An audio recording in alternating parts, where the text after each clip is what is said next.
solutions to the most pressing problems before they get out of hand. Finding a compromise is never easy. It requires time and patience. Only if we realize that together we can achieve much more than when antagonized, can we make our nations and the United Nations truly united behind common goals. A comprehensive reform of the UN Security Council is long overdue. Making the Council more effective, inclusive, accountable, and better reflecting today's realities by strengthening the voice of underrepresented regions is crucially needed. In the face of unjust and unprovoked Russian war against Ukraine, we must realize that Security Council membership is not a carte blanche. No one has the right to abuse power and bully other members of the international community without sanctions. Together, we must exercise more pressure on Russia to end its unjust and brutal war. The Peace Summit in Switzerland clearly confirmed that peace in Ukraine must be based on international law and principles of sovereignty and territorial integrity. The cynical nature of Russia's policy and its disinterest in genuine peace talks has global consequences. These include impairing nuclear safety, diminishing food and energy security, and damaging rules-based international order. Czechia calls on those who have not yet supported our common effort to evaluate the possibility of signing the joint declaration agreed at the Peace Summit in Switzerland. So far, many with the aspiration to become respected regional or global actors have remained silent. But respect cannot be forced. It can only be earned. Let us not forget that hesitation strengthens the aggressor. If you remain silent to injustice and aggression, soon there will be others waiting in line to see how far they can go in bending international rules as they please. Some of you might think that Russia's actions against Ukraine are just another regional conflict and both sides need to go halfway. But there is no such thing as just a regional conflict. Conflicts in one part of the world cause food insecurity and create refugee waves in others. With globalization, our security and prosperity starts way beyond our own borders. Being fully aware of that, Czechia is committed not only to security of Europe, but also in Middle East, Africa, and elsewhere. I applaud the fact that many nations, including African, spare no effort to achieve and safeguard peace and security in their own regions and far beyond. Czechia will continue to engage with African countries and closely listen to their views and needs. I believe that despite political differences, together we can create mutually beneficial partnerships based on the principle of equality, mutual respect, and without any historical burden or future material demands. Africa is a continent with huge economic potential which is waiting to be unlocked. We want to see Africa flourish, enhance its capabilities, and create opportunities and jobs for young people. The last topic I want to touch upon is cybersecurity and technology. With progressing digital transformation and our increasing reliance on advanced technology, the gravity and scale of cyber threats are increasing and respect no borders. Cyber espionage and attacks against our hospitals, media, infrastructure, national institutions and businesses aim to destabilize our democratic system and undermine its principles. Just as offline, we cannot allow the cyberspace to become a lawless criminal world. The agreed framework of responsible behavior of states in cyberspace should guide us in our effort to strive for a safer online world. The security of cyberspace will depend on the capacities and effort of all responsible states to enhance their own cyber capabilities. Czechia is taking its commitment to the protection of global cyberspace security very seriously.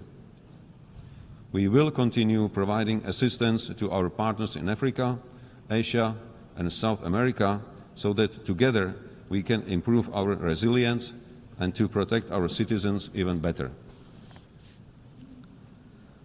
Foreign interference and disinformation continue to present a challenge with a serious impact on democracy, security, and the rules-based international order. With rapid development of new technologies, protection and promotion of human rights continue to be vital for our societies. Emerging technologies will have an undisputable influence on the nature of our future conflicts, but also on peace. It is our duty to ensure that innovations, including artificial intelligence, autonomous systems, biotech, or quantum computing, fully conform to our ethical and human rights standards. Last year, Czechia, together with Mexico, the Maldives, the Netherlands, and South Africa, submitted a resolution on human rights in the context of digital technologies. Furthermore, last month, during the GlobeSec Security Forum, I sat down with top managers of global tech companies at the Prague Geotech Summit. I was glad to hear that they are fully aware of their responsibility and fully committed to contribute to the resilience of democracy. Madam President, ladies and gentlemen, the challenges we are facing are global, and we can only succeed if we fully commit ourselves to collective action and more cooperation. The quality of our governance will be judged by our actions and whether we leave this world in a better condition for future generations. I would like to thank everyone who is tirelessly working to make our planet a safer and more secure place for all. That is what really matters. Thank you for your attention. On behalf of the Assembly, I wish to thank the President of the Czech Republic. The Assembly will hear an address by His Excellency Volodymyr Zelenskyy, President of Ukraine. I request protocol to escort His Excellency and invite him to address the Assembly.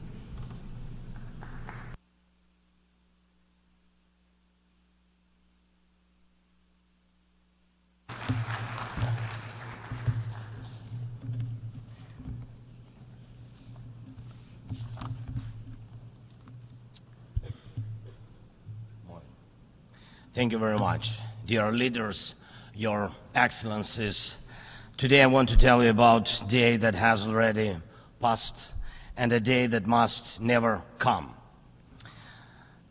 On the night of March 4th, 2022, I received one of the most terrifying reports since the beginning of a full-scale Russian invasion against Ukraine. The report was about Russian tanks firing directly at the buildings of our Ukrainian nuclear power plant, the Zaporizhzhia nuclear power plant, the largest one in Europe, 6 nuclear reactors. The Russian army stormed this facility just as brutally as any other during this war, without thinking about the consequences, possibly disastrous. This was one of the most horrifying moments of the war, when no one could know how Russian strikes on the nuclear facility would end, and everyone in Ukraine was reminded of what Chernobyl means. Now, the Zaporizhzhia nuclear power plant remains occupied by Russian forces, unfortunately, and it's at risk of a nuclear incident. This is the major source of radiation danger in Europe, possibly in the world. That's why In the peace formula I presented, the first point is about nuclear safety. In Ukraine, we know exactly what we are dealing with.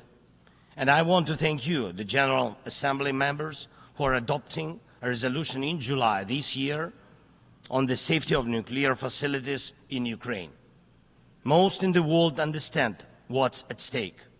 The General Assembly demanded that Russian return control of the Zaporizhzhia nuclear power plant to Ukraine. Only then real nuclear security will return to Europe and the world.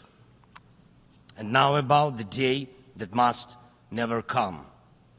Since Russia can't defeat our people's resistance on the battlefield, Putin is looking for other ways to break the Ukrainian spirit. One of his methods is targeting our energy infrastructure. And these are deliberate Russian attacks on our power plants and the entire energy grid. As of today, Russia has destroyed all our thermal power plants and a large part of our hydroelectric capacity. This is how Putin is preparing for winter, hoping to torment millions of Ukrainians, ordinary families, women, children, ordinary towns, ordinary villages. Putin wants to leave them in the dark and cold this winter, forcing Ukraine to suffer and surrender. Just imagine, please, your country with 80% of its energy system gone, with such a destroyed part of the system. What kind of life would that be? Recently, I received yet another alarming report from our intelligence. Now Putin does seem to be planning attacks on our nuclear power plants and their infrastructure, aiming to disconnect the plants from the power grid. With the help of satellites, by the way, ladies and gentlemen, satellites of other countries. Russia is getting images and detailed information about the infrastructure of our nuclear power plants. But what does this really threaten? Any missile or drone strike, any critical incident in the energy system could lead to a nuclear disaster. A day like that must never come. And Moscow needs to understand this, and this depends in part on your determination to put pressure on the aggressor. These are nuclear power plants. They must be safe. Ladies and gentlemen, 2 years ago in the fall of 2022, I proposed a comprehensive strategy to end the war and to ensure security, and I presented the peace formula at a highly inclusive political platform for world leaders, the G20 summit in Indonesia, representing billions of citizens from all parts of the globe. And it's important for us that all these people can understand us, understand that Ukraine wants to end this war more than anyone in the world. War always poses a threat to many.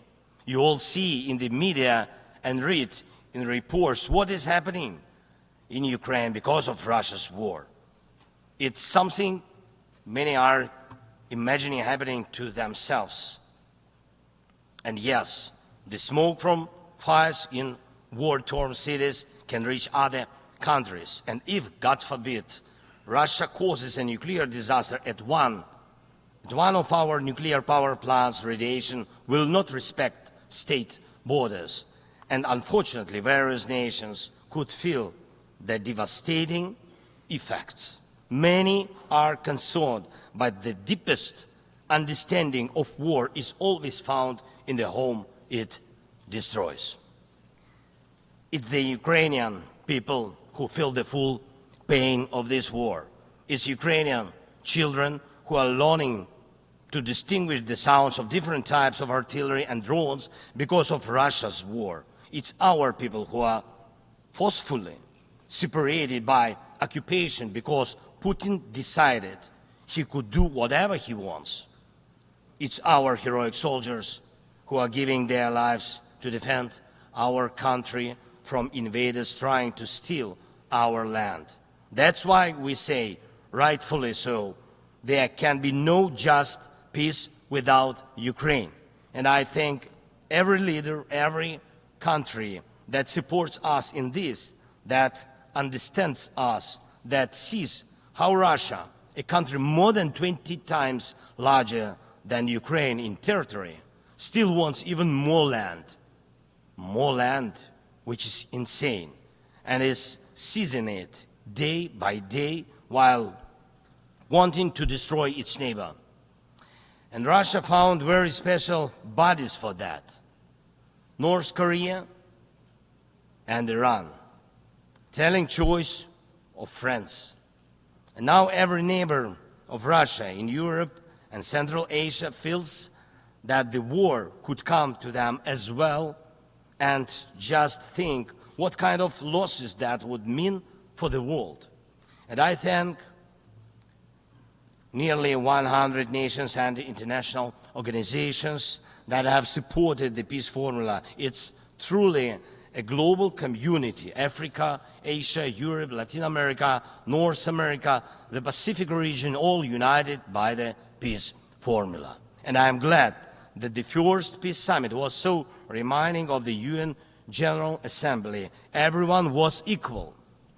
All nations that participated in the peace summit, large and small, no veto right, no blocking authority, those that have been independent for ages and those that have only recently gained independence, those that have gone through wars themselves, and those accustomed to peace.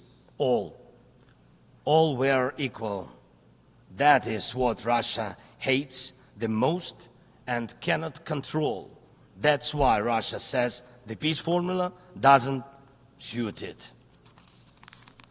Here at the UN, I've already met with leaders from India, Guatemala, Japan and Italy, Turkey and Finland, Canada, Paraguay, Slovenia, Germany and others, and my meetings will continue. These are different, absolutely, parts of the world and various political waves of life, but they share the same understanding. Peace is needed, and it must be a real, just peace. Unfortunately, at the UN, it's impossible to truly and fairly resolve matters of war and peace because too much depends in the Security Council on the veto power. When the aggressor exercises veto power, the UN is powerless to stop the war, but the peace formula can. Once again, there is no veto power in it. That's why it's the best opportunity for peace. Everyone is equal, and it's effective and comprehensive. When some propose alternatives, half-hearted settlement plans, so-called sets of principles, it not only ignores the interests and suffering of Ukrainians, who are affected by the war the most. It not only ignores reality, but also gives Putin the political space to continue the war and pressure the world to bring more nations under control. Any parallel or alternative attempts to seek peace are, in fact, efforts to achieve a lull instead of an end to the war. As a global initiative, the peace formula has already existed for 2 years, and maybe somebody wants a Nobel Prize for their political biography for frozen truths instead of real peace, but the only prizes Putin will give you in return are more suffering and disasters. We must restore nuclear safety. Energy must stop being used as a weapon. We must ensure food security. We need to bring home all our captured soldiers and civilians forcibly deported to Russia. We must uphold the UN Charter and guarantee our right Ukraine's right to territorial integrity and sovereignty, just as we do for any other nation. We need to withdraw the Russian occupiers, which will bring an end to the hostilities in Ukraine, and we must hold those responsible for war crimes accountable. We need to prevent ecocide and stop the destruction of nature caused by the war. And we must not allow a second or third phase of this Russian invasion. And we need to make it clear the war is over. This is the peace formula. What part of this could be unacceptable to anyone who upholds the UN Charter? If someone in the world seeks alternatives to any of these points or tries to ignore any of them, it likely means they themselves want to do a part of what Putin is doing. The point they ignore reveals the desire they're hiding. And when the Chinese-Brazilian duo tries to grow into a choir of voices, with someone in Europe, with someone in Africa saying something alternative to a full and just peace, the question arises, what is the true interest? Everyone must understand you will not boost your power at Ukraine's expense. And the world has already been through colonial wars and conspiracies of great powers at the expense of those who are smaller. Every country, including China, Brazil, European nations, African nations, Middle East, all understand why this must remain in the past. And Ukrainians will never accept why anyone in the world believes that such a brutal colonial past, which suits no one today, can be imposed on Ukraine now instead of a normal, peaceful life. I want peace for my people, real peace and just peace. And I'm asking for your support from all nations of the world. We do not divide the world. I ask the same of you, do not divide the world. Be united nations. And that will bring us peace. Thank you. Slava Ukraini. On behalf of the Assembly, I wish to thank the President of Ukraine.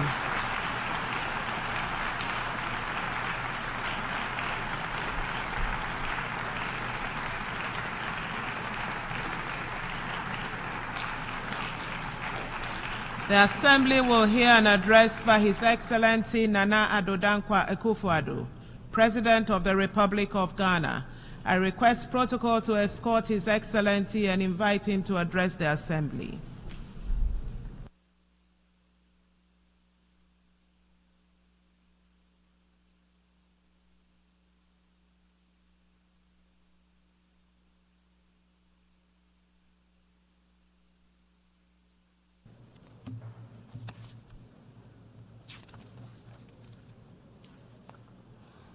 Madam President, Excellencies, ladies and gentlemen, I cannot help but reflect on the significance of this moment, as this will be my final opportunity to address the United Nations General Assembly as I enter the closing months of my presidency.